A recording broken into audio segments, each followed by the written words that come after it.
বাসে অতিরিক্ত ভাড়া আদায়ের অভিযোগ আর জীবনের ঝুঁকি নিয়ে ট্রেনের ছাদে চড়ে ঢাকা ছাড়ছেন নগরবাসী। ঈদের বাকি আর একদিন, তাই বাস এবং ট্রেনে অতিরিক্ত যাত্রীর চাপ, আর এই সুযোগে ফায়দা লুটে নিচ্ছেন পরিবহন সংশ্লিষ্টরা। অনুপ পিয়ালের রিপোর্ট।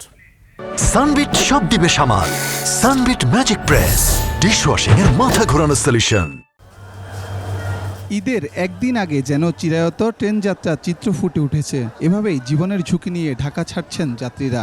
হাজারো রিস্ক হলো, কিছু করার নাই, যেতে হবে, ফ্যামিলির সাথে ঈদ করতে হবে, বাড়িতে সবার সাথে ঈদ করবো, এই জন্য যাওয়া লাগবে অবশ্যই। এত কিছুর পরও প্রিয়জনের সঙ্গে ঈদ উদযাপন করতে পারাটা অন্যরকম এক আনন্দ।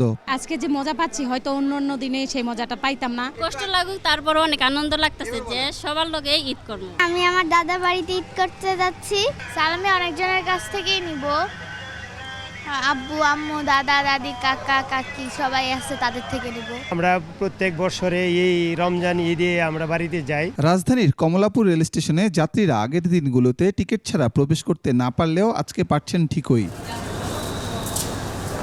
আজ সারাদিনে ঈদ স্পেশাল ট্রেন সহ মোট 55টি ট্রেন ঢাকা ছাড়বে গন্তব্যের উদ্দেশ্যে। এদিকে সায়েদাবাদ টার্মিনালের কাউন্টারগুলো যেন এক গোলক ধাঁধা। কাউন্টার থেকে সরকারি নির্দেশনা মেনে ভাড়া নেওয়ার কথা বলা হলেও যাত্রীরা বললেন অন্য কথা। নির্ধারিত ভাড়ার চেয়ে 200 থেকে 300 টাকা বেশি নেওয়া হচ্ছে।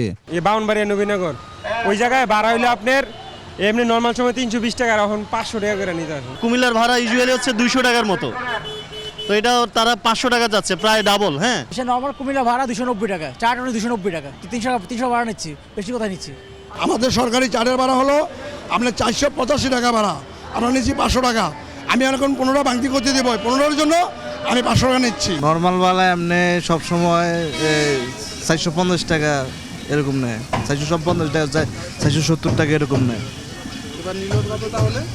600 টাকা নিচ্ছে। অনুপ পিয়াল, 21 টেলিভিশন, ঢাকা।